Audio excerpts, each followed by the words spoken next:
Hello everyone, welcome to The Old Man and the Reed. My name is Jerry. Today I'm going to talk about another of my very favorite writers, Anthony Doerr. Anthony Doerr is an American novelist and short story writer who was born in 1973. He just wrote some extraordinarily good books. He's not a real prolific writer, but I think it's because of his writing style. They're just extraordinarily written books, but he uses very finely crafted sentences, well sculpted, and just using a very minimum amount of words in his sentences, but they're very well chosen, and so he's able to convey very complex and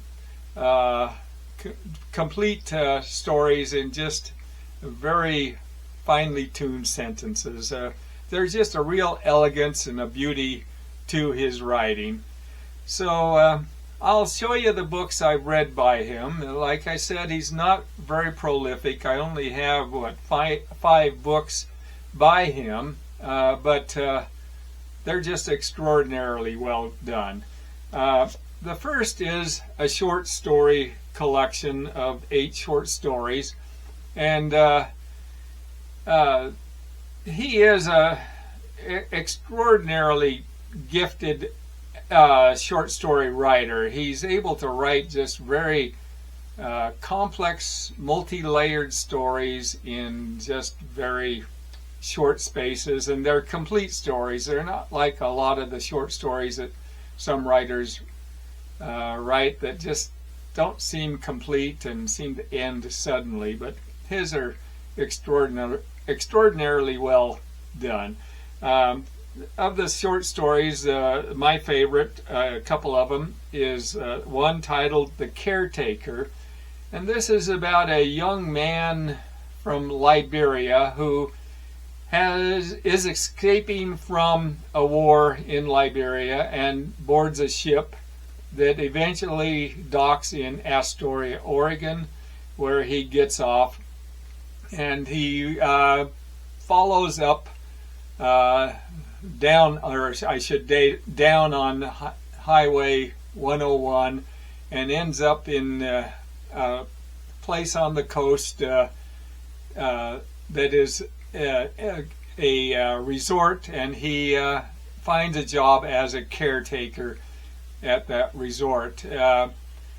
Then in the winter, the owner of the resort is going to leave and leaves him in charge of the complex, but things just don't go well for him there, and when the owner gets back, he finds things in a disastrous state, and he fires the young man, and then the young man then has to survive on his own, and he ends up out in the wilderness of the area, and the story goes from there. Another story that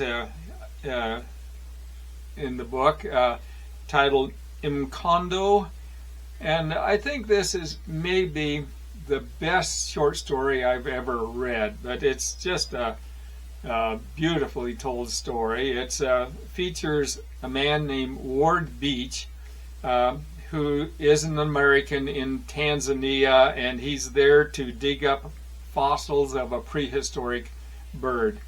But while there, he meets a very free-spirited young woman that he becomes obsessed with, and eventually marries. And they return to America. But things don't go well after a while, and but it's just a beautiful story, and just has a marvelous ending to it. Just finally well done story. the next book I have is about Grace, and this was his first novel, written in 2004. And it begins with a 59-year-old man named David Winkler, and he's boarding a plane to return to his former life that he had left like 25 years before. It's told through flashbacks of him, of his memories of the life he had left. And he had been married and had a infant daughter named Grace. But when throughout his life before this, he had been having dreams that seemed to be prophetic and come true. And he had a dream about his daughter, and he accidentally drowned in a flood. And in order to prevent this from occurring, he escaped from his life, and he went to the Caribbean, where he lived for the next 25 years. But then he decides to eventually go back to search for the daughter that he had left before. It's a beautifully told story, a little contrived, I thought, but otherwise just exceptional. In 2010, he wrote another short story collection, Memorial Wall, and the title story, Memorial Wall, or Memory Wall, is about an older woman named Alma. She is in the beginning stages of dementia, and she has an operation that connects her memory, or stimulates her memory in order to record her memories on little cartridges, and the story goes from there.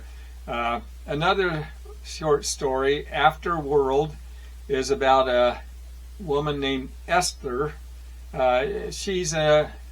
It's told in two narratives. One of them is she's a orphan in an orphanage with 11 other little girls, but she is epileptic and has seizures. And it's also, and this takes place during World War II, and this is an orphanage of young Jewish girls.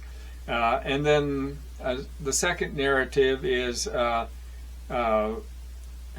about her when she's 81 years old, and she's with her grandson.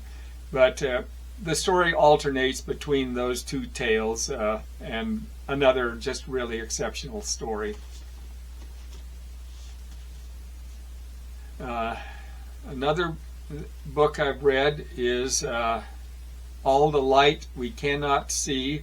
This was written in 2014 and was awarded the Pulitzer Prize for that year. But it's a story that follows a young blind French girl named Marie Laure and a young German boy named Werner, who is in the German army. She and her father have gone to Saint Malo on the French coast to try to escape from the war, but then they're there during some major bombing. And young Werner is assigned to a unit in the German army that is trying to detect radio signals from the French resistance. The story alternates between the two of them and culminates in a little bit of where the two stories converge. But just beautifully compelling, and just a beautiful story written by Doerr in his fantastic prose. And the last book I have by Doerr was published in 2021, and this is Cloud Cuckoo Land. And it's a story that has multiple storylines going through it at one time that span from the mid-1400s during the fall of Constantinople and then as far into the future as 2146. It has multiple characters in it. Primarily, Zeno is a man from Idaho who has learned Greek while he was a POW in Korea. Anna is a young girl in Constantinople. Omir is an oxen herder who has a cleft lip. Constance is a young girl on a generational spaceship that is traveling at millions of miles per hour. And another character, Seymour, who is an activist planting a bomb in a library. But from this very diverse cast of characters, Doerr just wove a marvelous tale that all spiraled into one cohesive ending. Just a marvelous book. And all of this was centered around a book that had been written by Antonius Diogenes titled Cloud Cuckoo Land. But just a marvelous book.